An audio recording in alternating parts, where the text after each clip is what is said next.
Hello and welcome everybody, I'm Proper Baron, and today we're taking a look at CK3's Dev Diary number 132, which is about eccentricity and adoption. Two free features coming with the Wards and Wardens update, I believe on the 22nd of August. CK3 is now resuming its Dev Diaries already starting this week, but for Victoria 3, in case you were wondering, that is only restarting next week rather than in this week. Now today, as mentioned, we will take a look at the new trait Eccentric and, as mentioned, at the new interaction of adoption. Let's start with the trait. When we take a look at Friends and Foes, the previous event pack, we can see that they already added a couple of new traits, namely Loyal and Disloyal. However, they're saying that they added these fairly late into the development, making it so that they couldn't integrate it into many mechanics. This is why, very early on, with Wards and Wardens, they asked themselves what kind of trait would we like to add. They had Superstitious, Silly and Serious and many others, but ultimately settled that they wanted a trait similar to the Wild Wasteland trait in Fallout or CK2's Lunatic, so a trait that is just a bit different. Now, I assume that many of you haven't actually played CK2, but let me tell you that lunacy in CK2 meant quite a lot. You could pass this right here, amongst other things, such as, for example, of course, naming your famous horse your Chancellor, and getting Glitterhoof into the game, ultimately enabling you to actually become horses. And something I would say that many people still miss in CK3, although the truly supernatural is something that we probably are not likely to see ever for CK3, or at least not until the end of its lifetime. Now in CK3, the lunacy trait is fundamentally different. The developers decided fairly early on to turn it into something that was meant to represent mental illness in general, so something a bit more serious and well-grounded. CK3 in general, I would argue, is attempting to make the people that participate, be it the player or the NPCs, just a bit more human and believable than in CK2. When CK2 lunatic often meant being very cartoonish, in CK3 it can mean having a general ailment. So what actually is the Eccentric trait that is now being added next to Lunatic? Eccentric is a personality trait, meaning it is an essential part of a character's personality rather than a condition like lunacy. Eccentrics are erratic and irrational, but there's a method to the madness, so they may be able to see things that other characters don't. When we take a look at the trait, we can see that it gives you negative diplomacy, positive learning, then the stress gain and losses impacted, you gain monthly lifestyle experience, which is very significant, and the opinion of other eccentric characters is increased. Bata's behavior is seen by others to be erratic and irrational, but there appears to be a plan to the madness anyway. I also have to say that the symbol is quite cute because it is, well, literally you losing your marbles. The devs go on to say that Wards and Wardens being all about children and childhood made the perfect fit for a new personality trait rather than any of the other lifestyle traits, and as with all other personality traits in the game, Eccentric can be acquired during childhood. We can see a couple of events right here. One, it is a child bonding with a horse and, coming to the belief that in actuality it can communicate with the horse because the bond is just that close. Maybe it can, maybe it can't. And then right here, the player character is suggesting to play chess and with horses at the same time, which is something I can't really imagine, but hey, I'm not eccentric either. Now for me personally, when it comes to eccentric and lunacy and what the actual difference is, it becomes very clear with these events. This is not a question of mental illness, but rather somebody being a bit kooky, somebody being a bit out there in, well, both of these cases. And weirdly, by the way, both of these cases are related to horses as well. Maybe we will see Glitterhoof returning with, this pack? But be that as it may, you can also pick up the trait after your childhood is over. As you can see right here, this character is having a mental break and is then being assaulted by a black bird. Instead of being frustrated or confused, the character decides to actually bond with this animal, giving them a fourth trait. This is remarkable because it is not very common to switch out traits or to even gain extra traits after already finishing your childhood.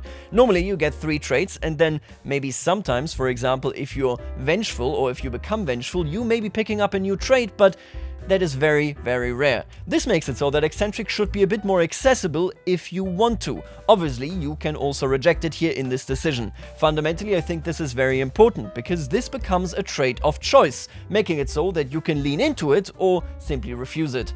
And then right here we can even see an event that is geared specifically for an eccentric character, and I gotta tell ya, I absolutely love this. We have a situation where a child is tasked to identify the toy that their ancestor played with, indicating that they might be a reincarnation. Now, a normal child might guess a random toy. A child that is eccentric might say, okay, you know what, I'm feeling like this ancestor didn't like any of these toys. This is interesting because clearly the child is behaving differently in a very, you could say, eccentric manner. On top of this, and I think that this will make specifically the very roleplay-heavy faction of the player base very happy, the devs are saying that they have been doing an audit of some existing content to add checks for the Eccentric trait where sensible. The now infamous catapult event, see for yourself for example, has now been made into an Eccentric event. I think this is good in general. There are a couple of events, not just the Eccentric events, but also general events that can feel a bit off. This is something that you can really struggle with, because your character, you might have a very specific image of them, which is fairly easy to do with how very concrete and specific our characters in CK3 are. And then when your character decides to do something extremely radical, it was always a bit off-putting. Quite frankly, for example, the event where you just make an impalement forest is also a bit extreme. If that event were also gated behind Eccentric, I would be very fine with it. So to sum it all up when it comes to this trait, Eccentric is coming in the free patch, and it will of course receive content in the paid pack as well, but fundamentally it is free. It will allow the developers to sit down and make very specific content without reaching into, well, believability if you just really can't believe whatever is going on. Mind though that this doesn't add supernatural events. It means that there won't be a speaking horse that become your chancellor, but maybe your character will kind of think that there is. We shall see.